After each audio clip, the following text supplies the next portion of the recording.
The first time I saw him was through my camera lens. I was exhausted, my fingers cramping after 8 straight hours photographing entitled brides at the Bellevue Hotel. The wedding season in Boston had been brutal this year. Too many couples making up for lost time after the pandemic, too few photographers willing to work for what these venues paid, but rent was due, and beggars couldn't afford to be choosers. "Just one more group shot by the fountain," I called out, forcing enthusiasm into my voice as the bridal party groaned. My feet throbbed inside my sensible black flats, professional enough to blend into the background, comfortable enough to stand in all day. That was me. Emma Wells, the invisible woman, designed to capture others' special moments while having none of her own. That's when I noticed him. He wasn't part of the wedding. He stood at the edge of the marble terrace, partially obscured by one of the hotel's ornate columns. Dark suit, perfectly tailored, not off the rack like the groomsmen's rentals. He was watching the proceedings with detached interest, a crystal tumbler of amber liquid held loosely between long fingers. Something about the way he stood, shoulders back, chin slightly raised, screamed money and power. I lowered my camera, feeling suddenly self-conscious about my rumpled blouse and the smudge of mascara I'd discovered under my eye during a bathroom break. His gaze drifted from the wedding party to me, and I quickly looked away, pretending to adjust my camera settings.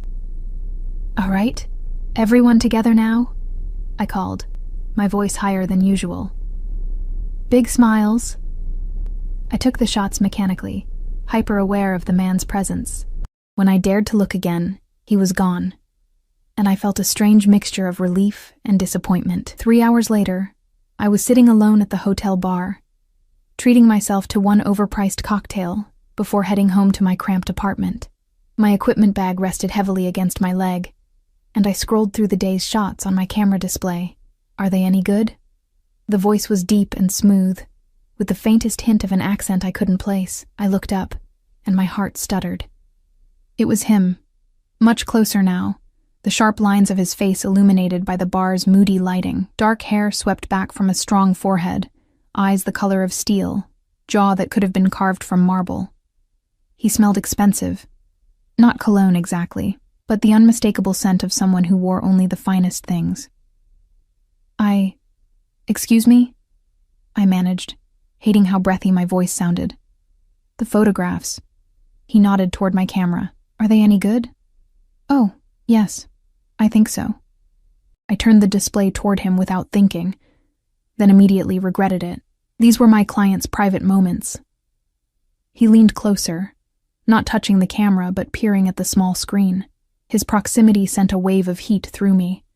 I noticed the driver's license-sized scar near his temple, partially hidden by his hairline, and the way his eyes narrowed slightly as he focused. "You have an eye," he said finally, straightening up.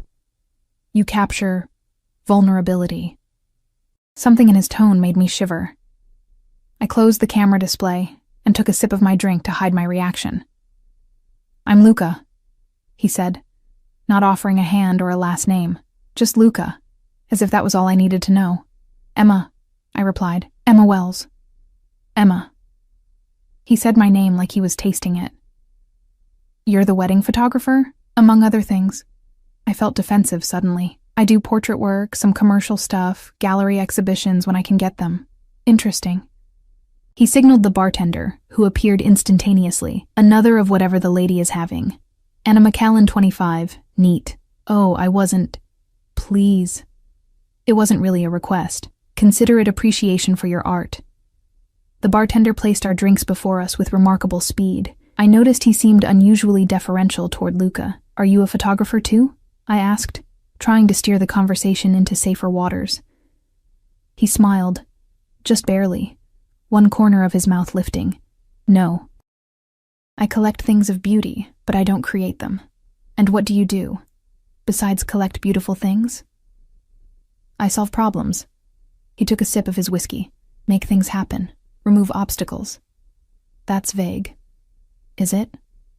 Those gray eyes fixed on me, amused. "What if I told you I'm in waste management?" I laughed, then stopped when his expression didn't change. "Sorry, you just don't look like someone who manages garbage." "No? What do I look like? I studied him, emboldened by alcohol and the strange intimacy of the bar. Someone important. Someone dangerous. His eyebrow quirked up. Dangerous? Why would you say that? The way everyone looks at you. The way the bartender practically bowed when you ordered. The way you, I gestured vaguely, exist in space, like you own it. Perceptive. He sipped his drink again. You see things others don't. That's why you're good with that. He nodded toward my camera. Maybe I'm just paranoid. No. The word was firm, almost stern. Don't diminish yourself, Emma Wells. I felt heat rise to my cheeks. Who was this man to tell me how to talk about myself? Are you in town for the wedding? I asked, changing the subject. No, business. I'm rarely in Boston these days. He looked around the bar as if assessing it. I grew up not far from here. Really? Where? North End. He gave me a look that suggested I'd be familiar with the area. Oh. The North End was Boston's Little Italy, historically home to Italian immigrants, and, if rumors were to be believed, the Italian mob. But that was decades ago. Now it was all trendy restaurants and overpriced condos. His phone buzzed. He glanced at it, then slid it back into his pocket. Do you live nearby, Emma? Warning bells sounded in my head. No matter how handsome he was, you didn't tell strange men where you lived. Not really, I lied. Shame. He finished his drink. I'm in town for a few days. I could use a photographer. For what? I asked, professionally intrigued despite myself. I'm looking to acquire some property. Need documentation. Maybe some promotional material. It sounded legitimate enough, and commercial real estate photography paid well. Much better than weddings. I have a card, I said, reaching for my bag. As I bent down, my elbow caught my cocktail glass, sending it crashing to the floor. Shit! I'm so sorry. I scrambled to pick up the larger pieces of glass, mortified. A hotel employee rushed over with a towel and dustpan. I've got it, miss. Please don't cut yourself. I'm so sorry, I repeated, wanting to disappear.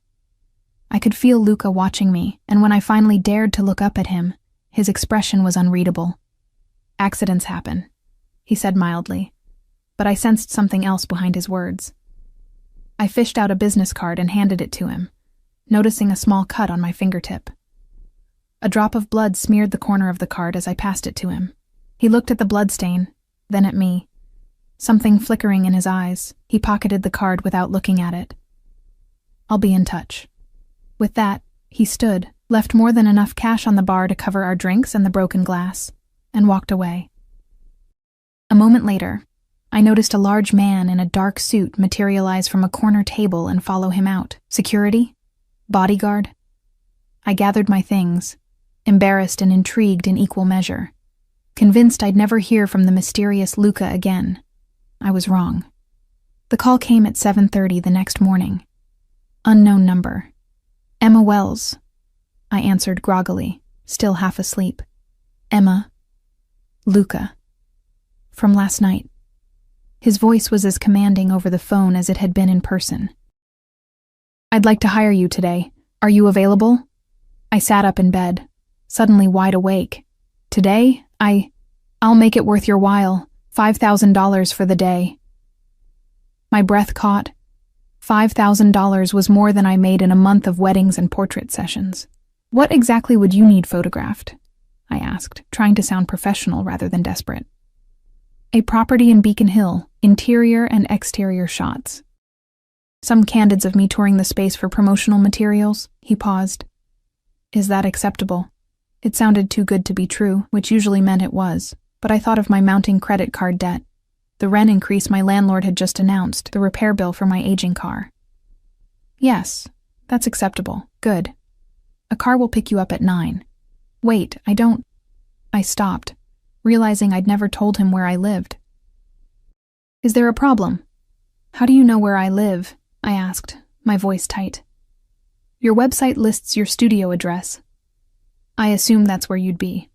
My shoulders relaxed slightly. My studio was indeed listed on my website. A small space I rented in a converted factory building where I did portrait sessions. I rarely worked from there, but it was a reasonable assumption. Right. I'll be at the studio at 9. Until then. He hung up without saying goodbye. I rushed through my morning routine, trying to look professional, but not like I'd tried too hard. I chose a simple black dress that could pass for business attire, paired with comfortable ankle boots. I packed my best camera equipment, charged batteries, and formatted fresh memory cards. At precisely 9:00 a.m., a sleek black Audi with tinted windows pulled up outside my studio. The driver, a broad-shouldered man with close-cropped hair and an earpiece, opened the rear door without a word. To my surprise, Luca wasn't inside. I slid into the empty back seat, my equipment bag beside me. "Mr. Ricci will meet you at the property," the driver said, closing my door. His accent was Eastern European, his manner efficient and impersonal. Mr. Ricci. So that was Luca's last name, Italian, as I'd guessed. We drove in silence through Boston's morning traffic. I tried to focus on the mental checklist of shots I'd need. Exteriors from multiple angles, key interior features, architectural details. But my thoughts kept drifting to Luca Ricci's intense gaze and the way he'd said my name. The car stopped in front of a magnificent brownstone on one of Beacon Hill's most exclusive streets. These homes sold for millions, their owners old Boston money or tech billionaires. The driver opened my door. "Mr. Ricci is inside. Knock 3 times. I climbed the immaculate stone steps, heart pounding as I knocked as instructed. The door opened immediately, revealing Luca in another impeccable suit, this one navy blue against a crisp white shirt. No tie, the top button undone. I tried not to stare at the hollow of his throat. "Emma, right on time." He stepped aside to let me enter. "Welcome." The foyer was breathtaking, soaring ceilings, marble floors, a chandelier that must have cost more than my entire apartment building. My photographer's eye immediately began cataloging the play of light, the architectural details. "This is incredible," I managed. "Yes." He was watching me, not the house. "The current owners are in Europe. We have full access." "We?" As if on cue, 2 men appeared from different doorways. One was the driver who'd brought me. The other was older, with salt and pepper hair and a tailored suit nearly as nice as Luca's. "My associates," Luca said dismissively. "They'll stay out of your way." I nodded, setting down my bag and unpacking my camera. "So, is this a personal purchase, or for business?" "Both." He placed his hands in his pockets, still watching me. "I need somewhere suitable when I'm in Boston. It's quite a place for an occasional visit." His lips quirked. "I may be spending more time here than anticipated." Something about the way he said it made me look up from my camera. He was staring at me with an intensity that made my skin flush. I cleared my throat. "I'll start with the exteriors while the light is good." I spent the next hour photographing the brownstone's facade, the private garden, the ornate details of the entryway. When I came back inside, the older man was speaking rapidly to Luca in Italian. They fell silent when I entered. "Everything all right?" I asked. "Fine." Luca's voice was clipped. "Marco has an overactive imagination." Marco glanced between us, then gave a slight bow and retreated to another room. "Let me show you the main parlor," Luca said, his hand hovering near the small of my back without actually touching me. Even that phantom contact sent electricity through me. The day proceeded with me photographing each spectacular room while Luca explained its features. Occasionally he would position himself in frame, leaning against a marble fireplace or gazing out a floor-to-ceiling window, and I would capture him as naturally as possible. He was photogenic in a dangerous way, too intense, too perfect. Through my lens, I caught micro-expressions that were gone in an instant. Calculation, amusement, something darker when his phone buzzed with messages he quickly dismissed. By late afternoon, we had covered most of the house. My memory cards were filled with hundreds of shots, far more than he'd need. "Just the master suite left," Luca said, leading me up the grand staircase to the top floor. I hesitated at the threshold. The bedroom was massive, dominated by a king-sized bed with an ornate headboard. Floor-to-ceiling windows overlooked the city, and a fireplace large enough to stand in took up one wall. "Problem?" Luca asked, noticing my pause. "No, it's just quite a room." He smiled, a real one this time, transforming his severe features. "Indeed. The light in here is exceptional." He was right. The golden late-afternoon sun poured through the windows, casting everything in a warm glow. I began shooting, trying to capture the grandeur without making it feel cold or impersonal. "You should be in some of these," I said without thinking, "for scale." "Where would you like me?" I swallowed hard. "By the window, perhaps." Looking out over the city, he positioned himself as directed, hands in pockets, his profile sharp against the light. I took several shots, then reviewed them on my camera display. "May I see?" he asked, moving toward me. I handed him the camera, our fingers brushing. He studied the image, his expression unreadable. "You've made me look contemplative," he said finally. "Is that not accurate?" His eyes met mine. "More than you know." He returned the camera, then checked his watch. "It's getting late. You must be hungry." Now that he mentioned it, I realized I'd worked through lunch, too focused on the shoot to notice. "A little," I admitted. "I've had dinner arranged. If you'd care to join me." It wasn't really a question, and I found myself nodding before I'd fully considered the implications of dining alone with this increasingly enigmatic man. He led me down to the kitchen, a chef's dream of stainless steel and marble, where an array of covered dishes had been set out. There was no sign of whoever had delivered the food. "Hope you don't mind Italian," Luca said, removing covers to reveal risotto, grilled vegetables, and sea bass that smelled divine. "Not at all." My stomach growled embarrassingly. He poured 2 glasses of white wine, and we sat at the kitchen island, the formality of our professional relationship slowly dissolving as we ate. "So," I said, gathering courage with each sip of excellent wine. "Waste management. Really?" He looked amused. "You don't believe me? I think there's more to it than that." "There's more to everything than meets the eye, Emma." He twirled his wine glass. "Even you." "Me? I'm an open book. Struggling photographer, barely making rent, dreams bigger than my bank account. And yet..." His eyes narrowed slightly. "You see things. You notice details. You catch moments others miss." I shrugged uncomfortably. "That's just the job." "No, it's innate. You can't teach that kind of perception." The intensity of his gaze made me look away. I noticed a small framed photograph on a side table, the only personal item in the otherwise staged house. "Is that yours?" I asked, nodding toward it. Something flickered across his face. "Yes. The only thing I've brought so far. May I?" I stood, moving toward the photograph.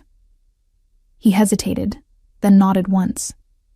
It was a simple family portrait, a woman with dark hair holding a small boy, perhaps 3 or 4 years old. The woman's face was partially turned away from the camera, but there was something haunted in her expression. The boy looked solemn, his eyes unnervingly familiar. "Is this you?" I asked softly. "Yes, and my mother. She's beautiful." "She was," he said, and the past tense hung in the air between us. I returned to my seat, feeling I'd glimpsed something I wasn't supposed to see. "I should be going," I said, suddenly uncomfortable with the intimacy. "I have all the shots you need, of course." He stood immediately. "Marco will drive you home. I'll transfer the payment tonight. Thank you." I began packing my equipment, my hands less steady than they should have been. As I zipped up my bag, Luca placed a business card on the counter. Unlike my simple card with just a name and contact information, his was heavy stock, with just a phone number and the letter R embossed in dark ink. "If you need anything," he said. "Anything at all." I picked up the card, our fingers brushing again. "I'm not sure what I would need from you." "You'd be surprised." His voice had dropped lower. "You're very talented, Emma, but talent only gets you so far in this city. Sometimes you need connections." "Are you offering me connections, Mr. Ricci?" His eyes darkened at my use of his surname. "Among other things." I should have been offended by the implication. Instead, I felt a dangerous thrill.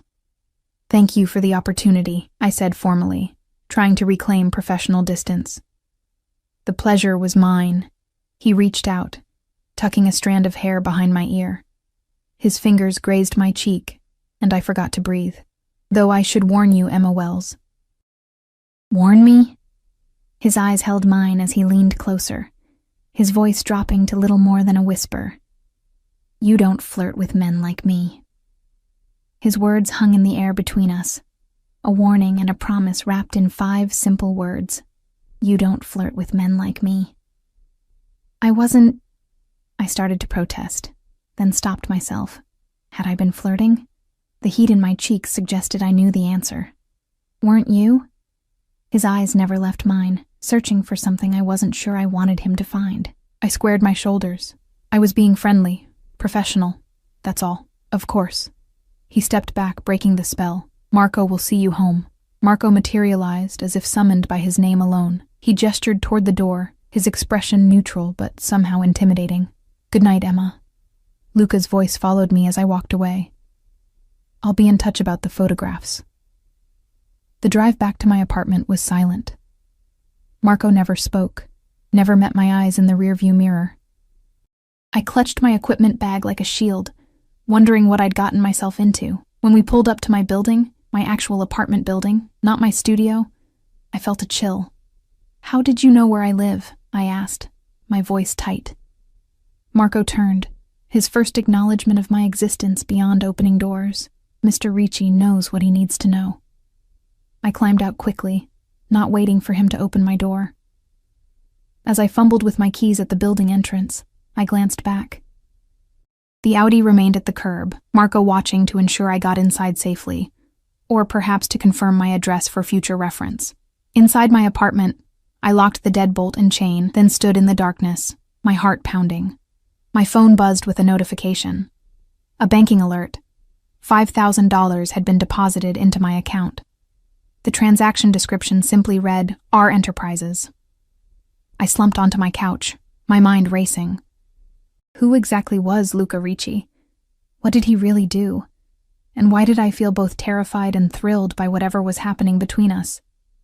I woke the next morning to another notification. An email from an address I didn't recognize, containing only an encrypted link and a password. I debated ignoring it, but curiosity won out. The link led to a secure server where I could upload the photographs from yesterday's shoot. Professionalism taking over, I spent the morning selecting and editing the best shots. The house was magnificent, and despite my complicated feelings about its potential owner, I'd done some of my best work. I created 2 galleries, one of just the property, another including the photos with Luca in them. As I studied these images on my monitor, I noticed details I'd missed while shooting, the way his posture changed subtly when his phone buzzed, a tattoo peeking from beneath his shirt cuff when he reached for a door handle, the calculating look that crossed his face when he thought I wasn't watching. Who was this man? I uploaded both galleries and sent a confirmation email to the address provided. Within minutes, my phone rang. "The photographs are excellent," Luca's voice without preamble.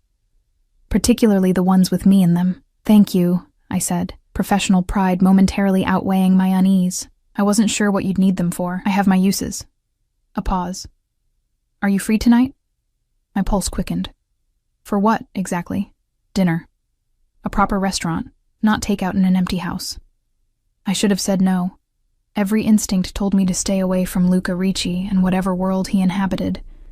Instead, I heard myself say, "What time?" 8. Wear something nice." He hung up before I could respond. The rest of the day passed in a blur of anxiety and anticipation. I tried to work on other client projects, but my thoughts kept drifting back to steel gray eyes and that whispered warning. By 7, I was trying on the 3rd outfit, my bedroom a disaster of discarded options. I finally settled on a black dress I'd bought for gallery openings. Simple but elegant, with a neckline that suggested rather than revealed. I was applying lipstick when the buzzer rang. Marco again. No sign of Luca in the car. "Where are we going?" I asked as we pulled away from my building. "Sorellina." He offered no further explanation. Sorellina was one of Boston's most exclusive Italian restaurants. I'd walked past it many times but never even considered going inside. The kind of place where if you had to ask the price, you couldn't afford it. Luca was waiting at a corner table, rising as the maitre d' led me through the dining room. Conversations paused as I passed. I felt eyes following me, assessing who I might be to warrant such placement. "Emma?" He took my hand, brushing his lips against my knuckles. "You look beautiful." "Thank you." I slipped into the seat a waiter held for me. This place is intimidating. It shouldn't be. Not for you. He signaled subtly, and a bottle of wine appeared, presented for his approval before being poured. I glanced around the restaurant. Do you come here often? When I'm in Boston. The owner is from my hometown. As if summoned by mention, an older man in an expensive suit approached our table. He clasped Luca's shoulder with familiar affection, but I didn't miss the deference in his manner. Luca, mio figlio, they exchanged rapid Italian, the man's eyes occasionally darting to me with undisguised curiosity. Finally, Luca gestured toward me. Emma, this is Antonio Valenti, an old family friend. Antonio took my hand, his grip surprisingly strong for a man his age. Any friend of Luca's is family here. Your dinner is my pleasure tonight. He disappeared before I could thank him, barking orders at servers as he went. Family friend? I asked once we were alone. Of sorts. Luca sipped his wine. Antonio knew my father. They were in business together. What kind of business? His eyes glinted. Imports, primarily, from Italy. I had the distinct feeling we were having two different conversations. The one with words, and another with all that remained unspoken. And now you're in the same business? I pressed. I've expanded our interests. He studied me. You ask a lot of questions, Emma. Professional hazard. Photographers are observers by nature. Careful what you observe. His tone was light, but something in his eyes wasn't. Some things, once seen, can't be unseen. Before I could respond, plates of food began arriving, dishes I hadn't ordered, specialties not on the menu, each more delicious than the last. As we ate, the conversation shifted to safer topics. He asked about my photography, seeming genuinely interested in how I'd found my way to the profession. I told him about growing up in a small town in western Massachusetts, about the second-hand camera that had changed my life in high school, about the scholarship to art school that had brought me to Boston. And your family? He asked. They're still in... what was it? Greenfield. Just my mom now. Dad left when I was 12. I pushed a piece of ravioli around my plate. We don't really talk much. Why not? I shrugged. She wanted a different life for me, practical, secure. She thinks I'm wasting my talent on wedding photos and struggling to pay rent. She's right about the last part. His directness startled me. You're too good for wedding photos, Emma. Well, we can't all buy brownstones in Beacon Hill on a whim. The words came out sharper than intended. Instead of taking offense, he seemed pleased by my spark. No, but some of us can help others get what they deserve. And what do I deserve in your estimation? He leaned forward, his voice dropping. Recognition, success, the freedom to create without worrying about rent or bills or pleasing mediocre clients. His words touched a nerve, articulating dreams I barely admitted to myself. And you can provide that? I asked skeptically. I know people. Galleries, magazines, collectors. One phone call from me. Why would you do that? I interrupted. You barely know me. I know enough. His eyes held mine. I know talent when I see it. I know value. And what would you want in return? I wasn't naive enough to believe such offers came without strings. A small smile played at his lips. For now, your company. The rest will develop naturally. The rest. Those two words contained multitudes of possibility, both exhilarating and terrifying. Dessert arrived, interrupting the moment. A delicate panna cotta I barely tasted, distracted by the weight of his gaze and the implications of his offer. As we left the restaurant, Antonio appeared again, embracing Luca and kissing my cheeks as if I were a longtime friend. Outside, the night air was cool against my flushed skin. A walk? Luca suggested, nodding to Marco, who retreated to the car but remained watching. We strolled along the waterfront, the city lights reflecting on the harbor. He didn't touch me, but I felt his presence like a physical thing, his body heat radiating in the narrow space between us. You never actually told me what you do, I said finally. Besides solve problems and remove obstacles? He stopped, turning to face me. The breeze ruffled his perfect hair, making him look momentarily more human. Would it matter if I did? He asked. Would you believe me? Try me. He studied me for a long moment. My family has interests in various enterprises. Import-export, yes, but also construction, real estate, certain entertainment venues. I oversee these interests, and waste management, I added with a slight smile. That too. His expression remained serious. Some would call it organized crime. I prefer to think of it as an alternative business structure. My smile faltered. He couldn't possibly be saying what I thought he was saying. You're joking, I said, searching his face for signs of teasing. I rarely joke, Emma, especially about business. A chill that had nothing to do with the breeze ran through me. I took an involuntary step back. You're afraid now, he observed. That's wise. I should go home, I said, my voice barely above a whisper. Of course. He signaled to Marco, who brought the car around with impossible speed. I've enjoyed our evening. As Marco opened the car door for me, Luca caught my wrist. His touch was gentle but firm, impossible to break without struggle. Think about my offer, he said quietly. Your talent deserves recognition. That part wasn't a lie. I pulled my arm free, sliding into the back seat without responding. As we pulled away, I watched him through the tinted window, standing perfectly still, watching the car until we turned the corner. Sleep eluded me that night. I tossed in my bed, replaying Luca's words. Some would call it organized crime. I prefer to think of it as an alternative business structure. Had he really just admitted to being what? A mobster? A mafia boss? It seemed absurd, like something from a movie, not real life. Not my life. Yet the evidence was there, the deference everyone showed him, the bodyguards, the way Antonio had treated him like royalty, the casual mention of his North End roots. I'd brushed against something dangerous, and instead of running, I'd leaned into it. My phone buzzed at 6:30 a.m. A text from an unknown number, the Morrison Gallery, 2 p.m. They're expecting you. I stared at the screen. The Morrison Gallery was one of Boston's most prestigious contemporary art spaces. I'd tried to get them to look at my portfolio 3 times. They hadn't even responded to my emails. Before I could talk myself out of it, I texted back, "What is this?" The reply came instantly, an opportunity. Take it or don't. Your choice. I didn't need to ask who it was from. Despite my misgivings, at 1:45 p.m., I found myself standing outside the Morrison, clutching my portfolio. I dressed carefully, professional but creative, trying to look like I belonged there. The gallery director, Catherine Morrison herself, greeted me by name as I entered. Ms. Wells, right on time. She was exactly as I'd imagined from articles I'd read, elegant, intimidating, with the kind of practiced smile that revealed nothing. Thank you for seeing me, I said, trying to keep my voice steady. I'm not sure what you're expecting. Let's see your work first, shall we? She led me to a private viewing room, gesturing for me to open my portfolio.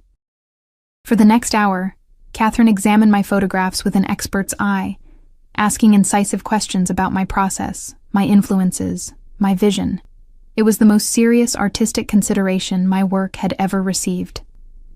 You have a remarkable eye for vulnerability, she said finally, echoing Luca's words from our first meeting. There's something almost invasive about your portraits, as if you've captured something the subject didn't intend to reveal. Is that good or bad? I asked. It's compelling. She closed my portfolio. We have an opening in our fall showcase for emerging artists. 3 of your series would fit well with our theme of exposed. I blinked, certain I'd misheard. You want to show my work? Yes. We'll need more pieces, of course. At least 20 new photographs in the same vein as these. She gestured to a series of street portraits I'd taken. Ordinary people caught in moments of unexpected emotion. Can you deliver that in 2 months? Absolutely, I said, not letting myself think about how I'd manage it alongside my regular work. Excellent. She stood, signaling our meeting was over. My assistant will email you the details. As she walked me to the door, I couldn't contain my curiosity. May I ask, how did you hear about my work? Catherine's expression shifted subtly. A valued collector mentioned you. Someone whose taste I trust implicitly. Luca Ricci? I ventured. Something like wariness crossed her face. Mr. Ricci has an exceptional eye for emerging talent. If he's taken an interest in your work, you should consider yourself fortunate. Her tone suggested the conversation was over, but I persisted. Do you know him well? Well enough to respect his reach. She gave me a measured look, and well enough to offer some advice, Ms. Wells. Deliver exceptional work, express appropriate gratitude, and don't ask questions like that again. The warning couldn't have been clearer if she'd posted it on the gallery wall. I left in a daze, equal parts elated and disturbed. By the time I reached the street, my phone was buzzing with an incoming call. Unknown number. Hello? Did you take the opportunity? Luca's voice, smooth and confident. Yes, thank you. The words felt inadequate. How did you? I told you. I know people. A pause. Are you free tonight?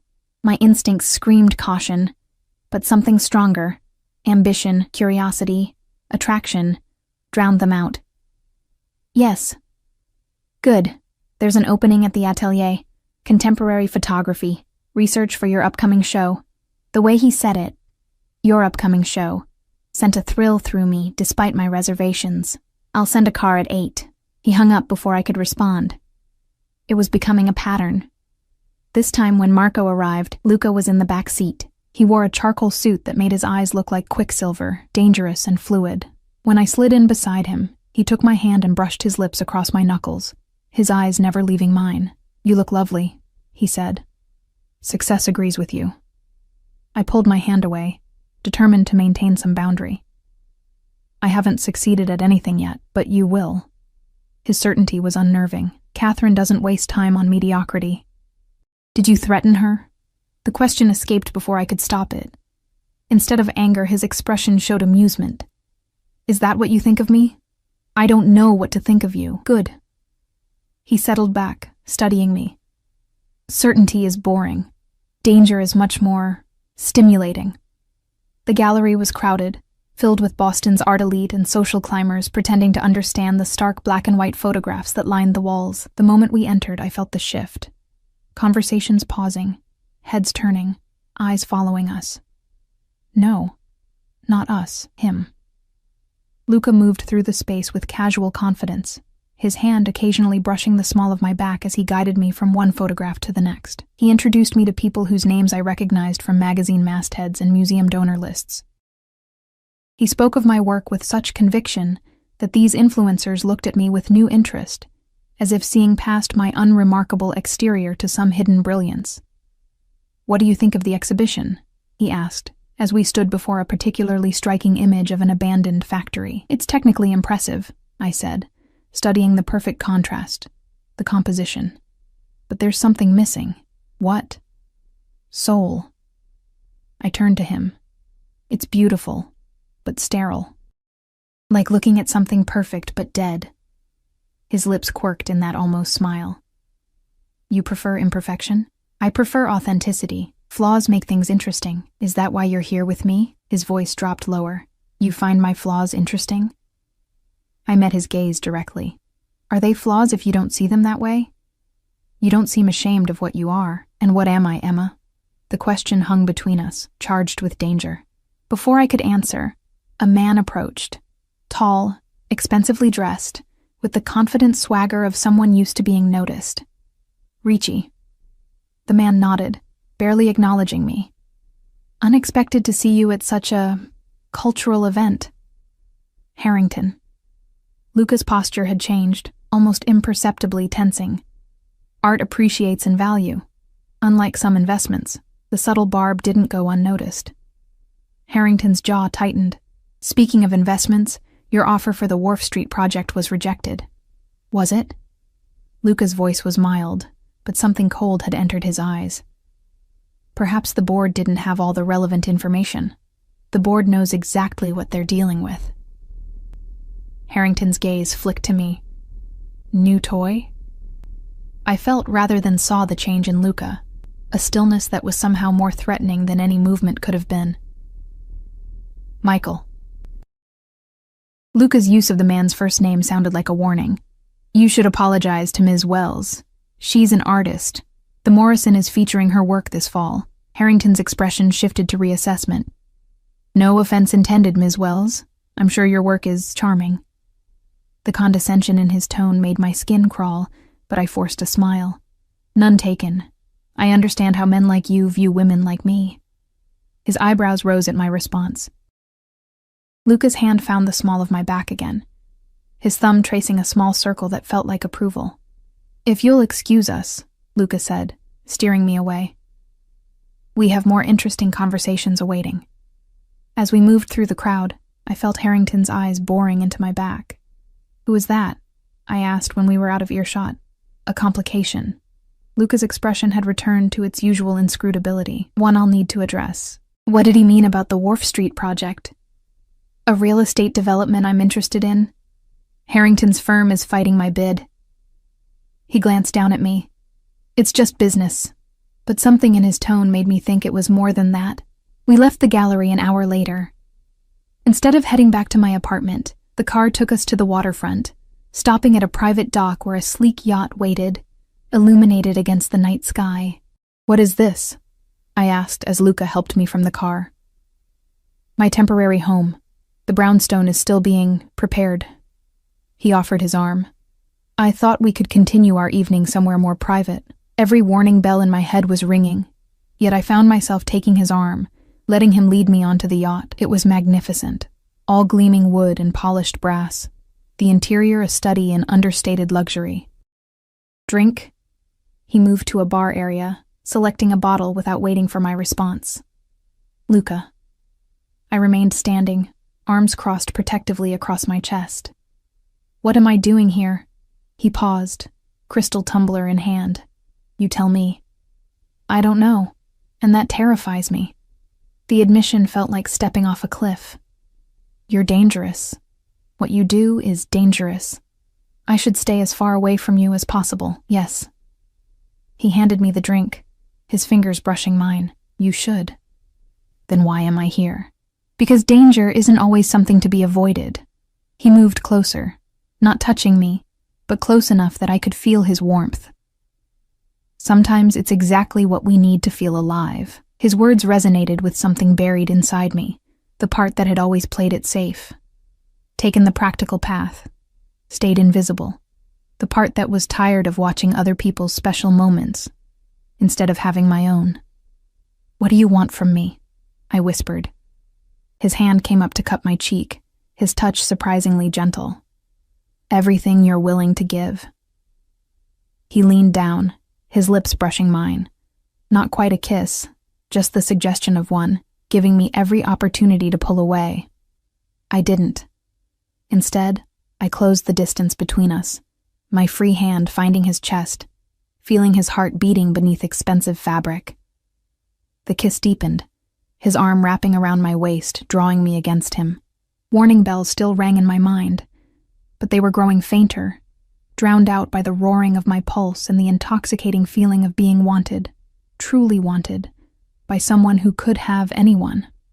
When we finally broke apart, his eyes had darkened, that perfect control slipping just enough for me to see the desire beneath. Stay, he said, his voice rougher than I'd ever heard it. It wasn't a command. It was a request.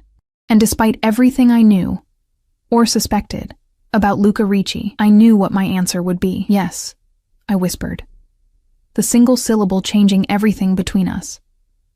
His eyes darkened further, and he took the glass from my hand, setting it aside. Then his fingers were in my hair, his mouth claiming mine with a hunger that stole my breath. This wasn't the calculated seduction I'd expected. There was something almost desperate in the way he held me, as if I might disappear if he loosened his grip. I responded with equal fervor, my hands exploring the solid warmth of him beneath his tailored suit. When his lips traveled to my neck, I gasped, clinging to his shoulders to keep myself upright. Emma, he murmured against my skin, my name sounding like both a prayer and a curse in his mouth. We moved toward what I assumed was the master cabin, our progress hampered by our unwillingness to separate, even for a moment. Inside, the space was luxurious, but surprisingly understated. A king-sized bed with crisp white linens, soft lighting that cast everything in a golden glow.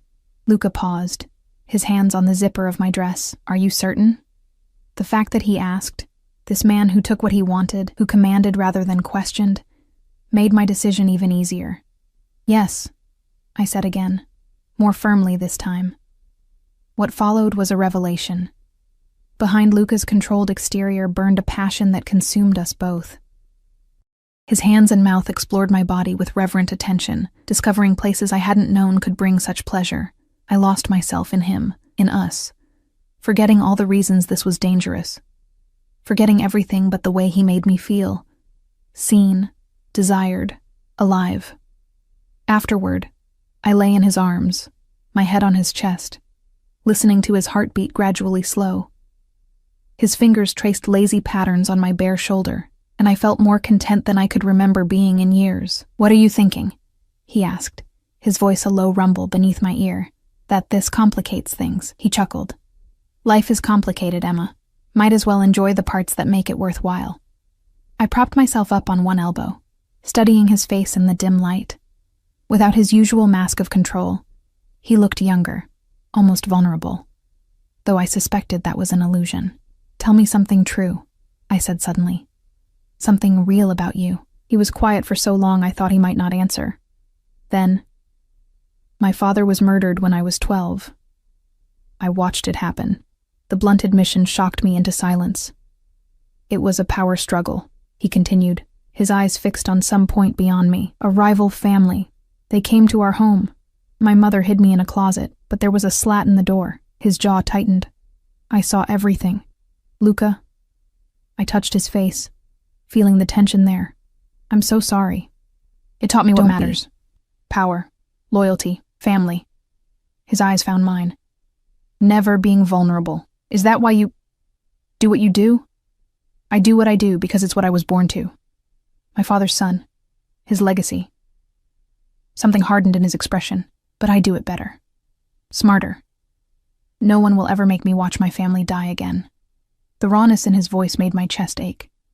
I kissed him softly, trying to erase the shadows our conversation had summoned. "Enough truth for tonight," he murmured against my lips, rolling me beneath him. We lost ourselves in each other again, and this time when I fell asleep in his arms, it was deep and dreamless. I woke alone, sunlight streaming through a porthole. For a moment, I couldn't remember where I was. Then the events of the night before came rushing back. I sat up, clutching the sheet to my chest, scanning the cabin for signs of Luca. On the bedside table lay a note in elegant handwriting. "Business to attend to. Stay as long as you wish. Marco will take you wherever you need to go. L." Beneath it was a small black box. I opened it with trembling fingers to find a delicate silver necklace with a pendant, a small camera lens crafted in platinum and black diamonds. It was exquisite, tasteful rather than flashy, but undoubtedly expensive. I closed the box without putting it on, suddenly uncomfortable with the implications. Was this payment? A trophy? A mark of ownership? I dressed quickly in last night's clothes, gathering my belongings. The yacht seemed deserted except for Marco, who appeared as I emerged from the cabin. "Mr. Ricci asked me to see you home," he said, his tone as impersonal as ever. "Thank you." I clutched my purse, the small black box burning a hole in it. "I'm ready now." The drive to my apartment was silent. When we arrived, Marco spoke again. "Mr. Ricci would like to know if you're available this evening." I hesitated. Last night had been magical, intoxicating, and terrifying in its intensity. I needed time to think, to process what was happening between us. "I have work to do," I said finally. "For the gallery show. Please tell him I need to focus on that." Marco nodded once, his expression giving nothing away. Inside my apartment, I placed the jewelry box on my coffee table and stared at it. Then I took a long, hot shower, trying to wash away the confusion while holding on to the memory of Luca's touch. For the next week, I threw myself into my photography. I roamed Boston's streets, looking for subjects who revealed that vulnerability Luca and Catherine had identified in my work. I found them everywhere. A businessman with despair in his eyes despite his success. A bride looking trapped rather than joyful. A child with an old soul's wisdom in her gaze. Luca texted daily, short messages, never demanding, just letting me know he was thinking of me. The light on the harbor today reminded me of your eyes. A new gallery opened in the south end. We should visit when you're ready. The necklace would look beautiful on you. I responded politely, but briefly, maintaining the distance I needed. He never pushed, never showed up unannounced, never sent Marco to retrieve me. He was giving me space, and that respect made it harder to remember why I should stay away. 10 days after our night together, I was in my tiny home studio editing photographs when my buzzer rang. It was nearly midnight, too late for deliveries or casual visitors. I approached the intercom warily. Who is it? Emma. It's Luca. His voice sounded strained. May I come up? My heart raced. Is everything okay? A pause. No. I buzzed him in without further question, rushing to open my apartment door. When the elevator opened, I gasped. Luca's pristine suit was rumpled, a dark stain spreading across his white shirt, his face pale beneath his tan. Oh my God! I rushed to help him inside. What happened? Should I call an ambulance? No hospitals. He leaned against me, wincing. Just need somewhere safe, just for an hour. I guided him to my couch, helping him sit. You're bleeding. It's nothing. A disagreement about business. This isn't nothing. I carefully helped him remove his jacket and unbutton his shirt. A deep gash ran along his ribs, still seeping blood. Luca, this needs stitches. I've had worse. He attempted a smile that turned into a grimace.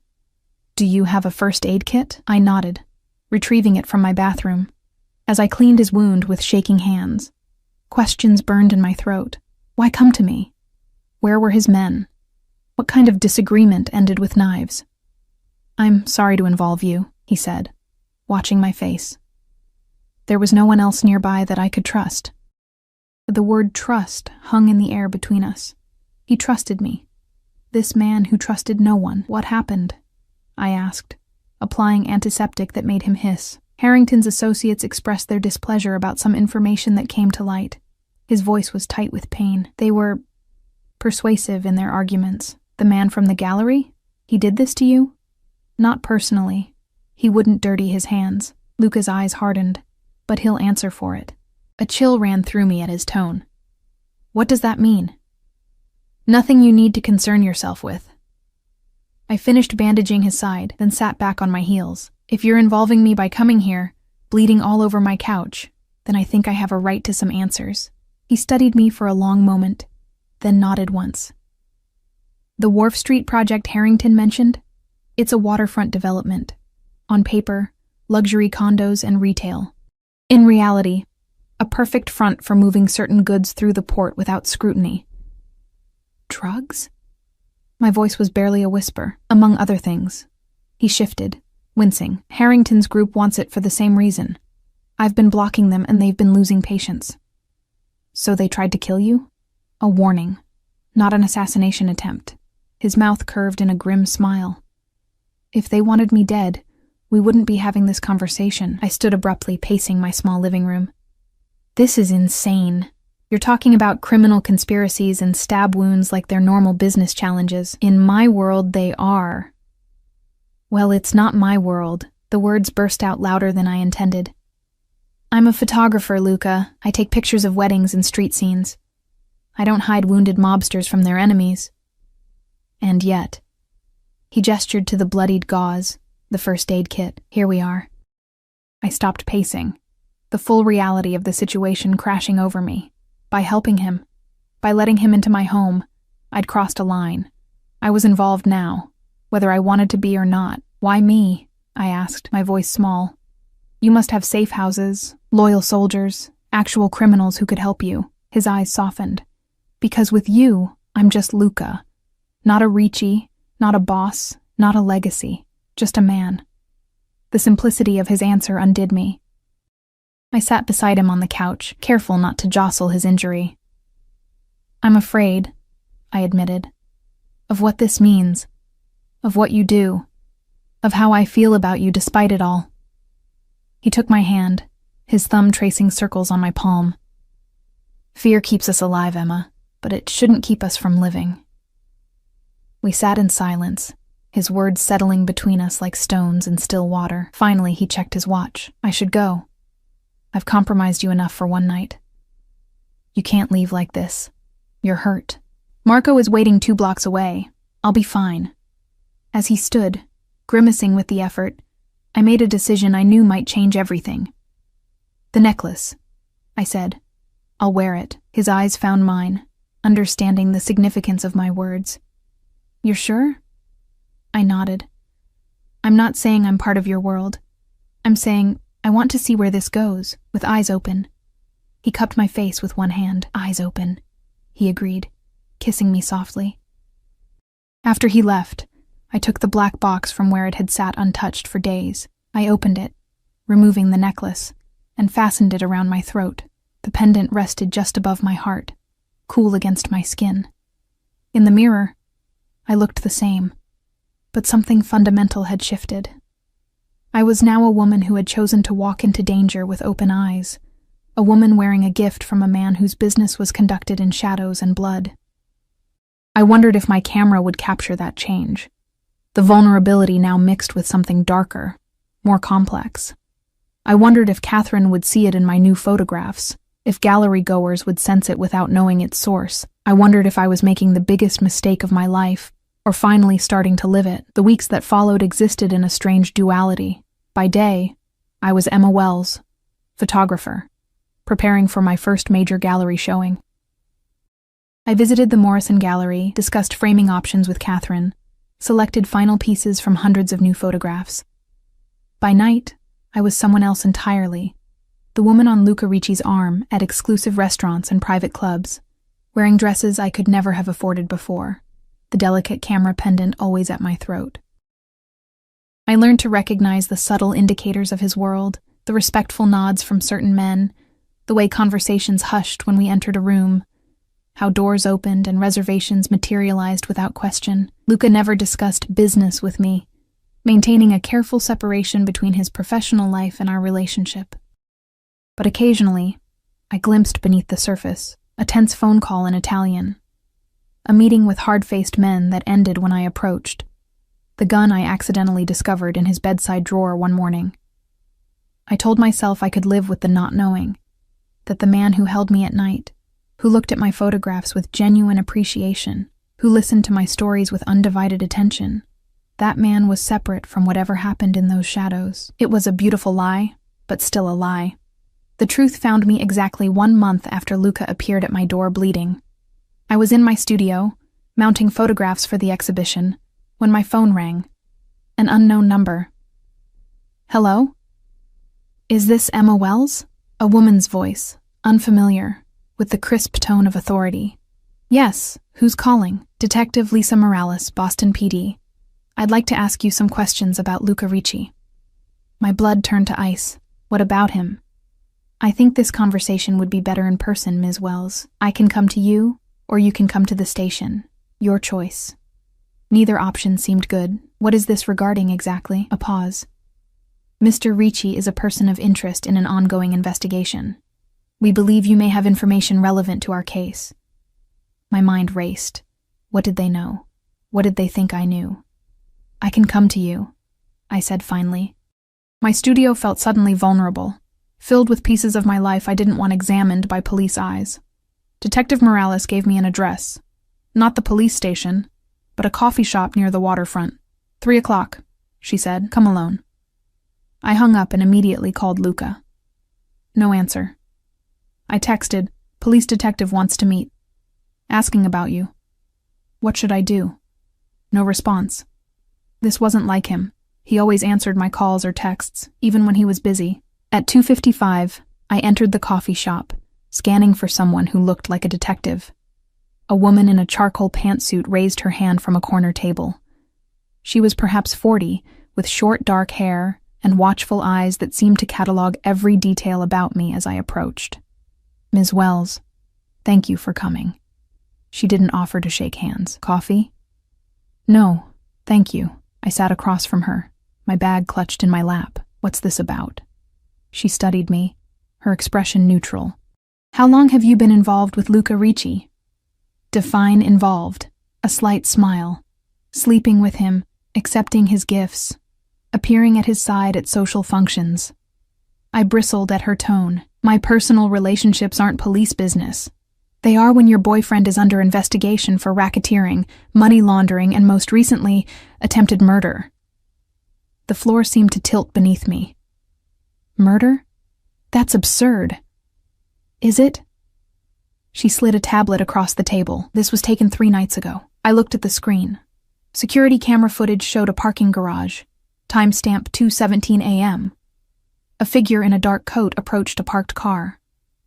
Even with the grainy quality, I recognized Luca's distinctive walk, the set of his shoulders. He reached inside his coat, withdrew something. Then the video cut out. What happened? Where's the rest?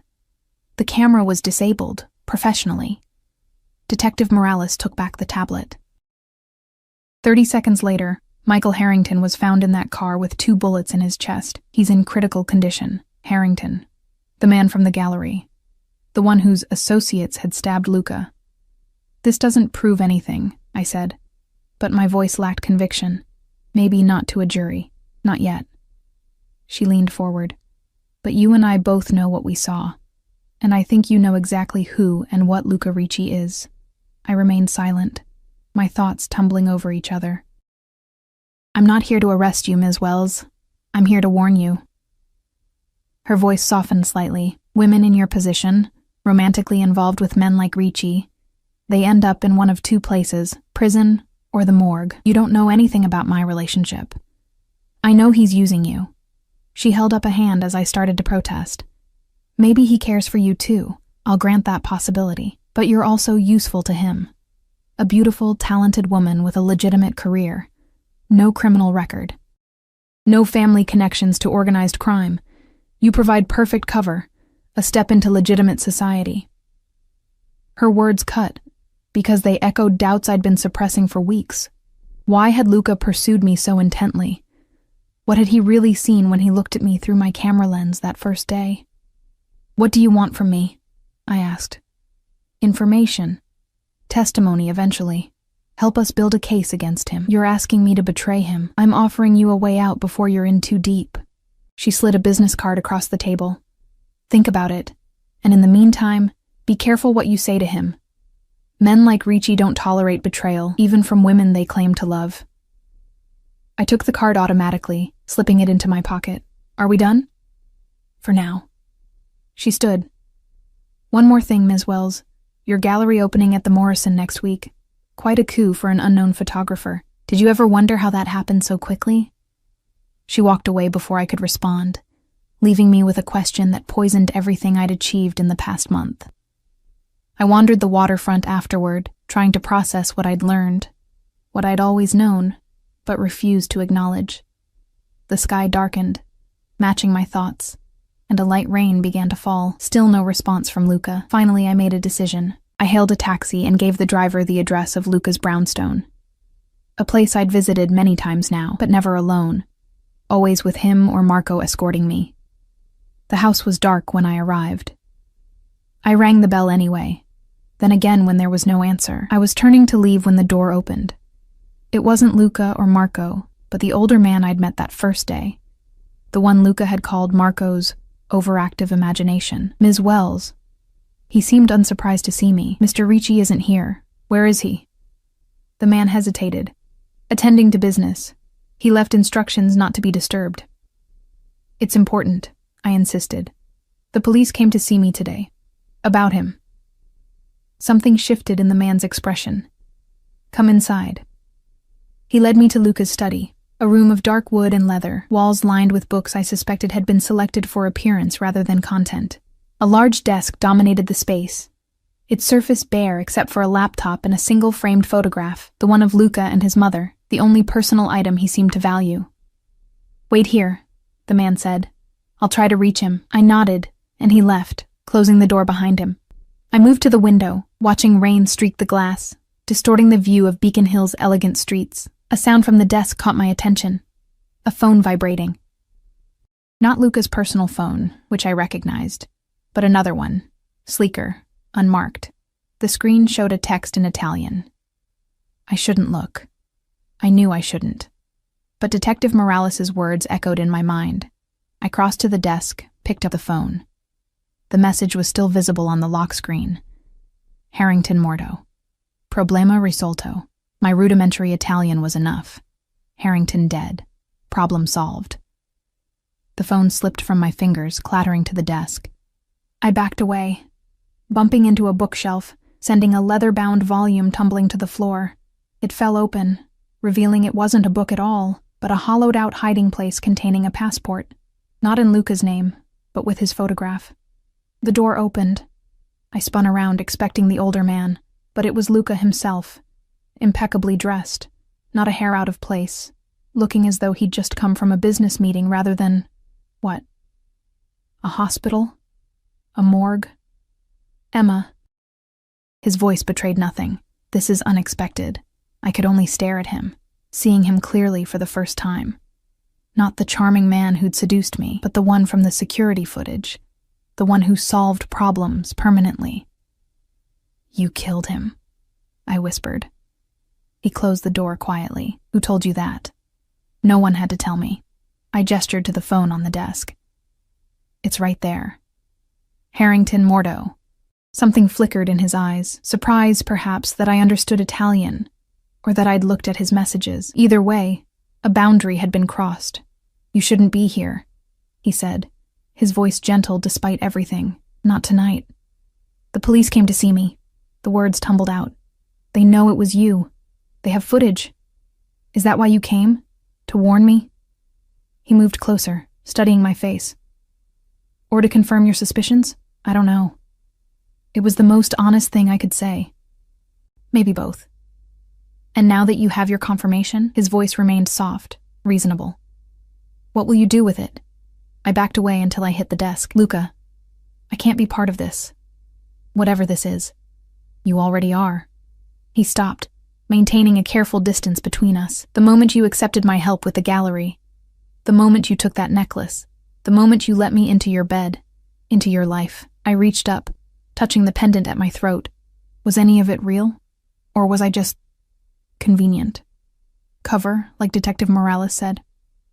Something darkened in his expression. She said that to you? She offered me a deal. Information about you in exchange for immunity. And what did you tell her? Nothing. Yet, my hand fell from the necklace. But she's right, isn't she? About why you chose me. A legitimate front. Someone with no connections to your world. He was silent for a long moment. That's how it started, he admitted finally. When I saw you through your camera lens, I saw someone who could be useful. Someone who moved between worlds without being noticed. Who captured vulnerability without being vulnerable herself. The confirmation hurt more than I expected. But then I got to know you. He moved closer. And this time I didn't back away. Your passion for your art, your determination, the way you see beauty in broken things. His hand came up to touch my cheek. I didn't plan to care for you, Emma. That was never part of the calculation. I wanted to believe him. More than anything, I wanted his words to be true. You killed a man tonight, I said, my voice breaking.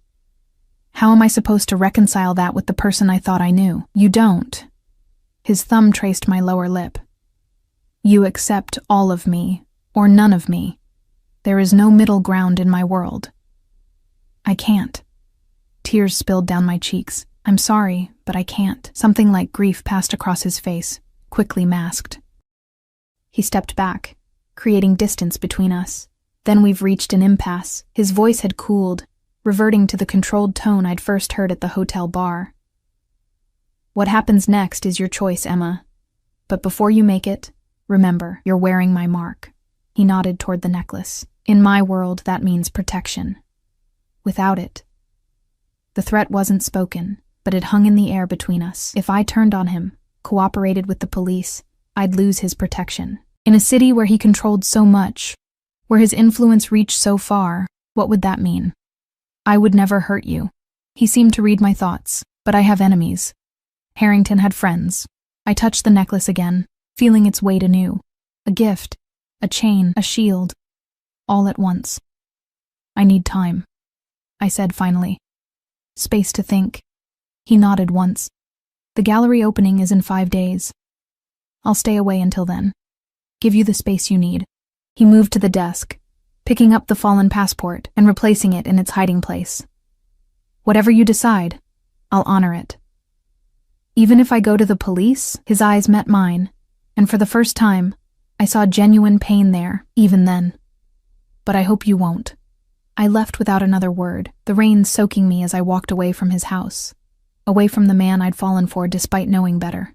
The camera pendant felt heavy against my skin, a physical reminder of choices made and choices yet to come. For 5 days I existed in limbo. I didn't call Detective Morales, I didn't contact Luca, I focused solely on my exhibition, channeling all my confusion and heartache into my art. The photographs took on new meaning. Each image of vulnerability now tinged with danger. Each moment of exposure balanced on the knife edge between intimacy and betrayal. On opening night, the Morrison Gallery was packed with Boston's elite. Catherine had marketed the exhibition aggressively, and critics from major publications mingled with potential buyers and curious art lovers. My name was on everyone's lips, my photographs drawing gasps of appreciation and thoughtful contemplation. I should have been ecstatic. Instead, I moved through the crowd like a ghost, smiling mechanically, answering questions on autopilot, all while my eyes darted to the entrance each time the door opened. An hour into the event, just as I was beginning to think he wouldn't come, the crowd parted. Luca stood in the doorway, alone, more casually dressed than I'd ever seen him in public. Dark jeans, a simple button-down shirt, no tie. He looked younger, more approachable, almost vulnerable himself. Our eyes met across the gallery. He made no move to approach me, giving me the choice I'd asked for. In that moment, looking at him, I understood that some decisions aren't made in the mind, but in the heart. Logic, morality, self-preservation, they all argued for one path. But my feet were already moving toward him, drawn by something deeper than reason. He watched me approach, his expression guarded until I reached him. I took his hand, lacing my fingers through his. "Your exhibition is remarkable," he said quietly. "You've captured something true." "Yes." I looked up at him. "Truth is complicated. And your decision?" I touched the camera pendant at my throat, the symbol of everything he offered and everything it would cost. "I choose you," I said simply. "All of you." Eyes open. He drew me closer, his forehead resting against mine. "You understand what that means?" "I'm starting to." I took a deep breath. "But we need rules. Lines I won't cross. We'll define them together." His lips brushed my temple. I never expected to find someone who could see all of me and stay. Neither did I. I squeezed his hand. But here we are. Around us, the gallery hummed with admirers studying my photographs, images of vulnerability captured by a woman who had chosen, for better or worse, to embrace her own. The camera pendant caught the light as I turned to introduce Luca to Catherine, glinting like a promise or a warning, perhaps both at once. I had walked into danger with open eyes, and found at its heart a love as complex and dangerous as the man himself.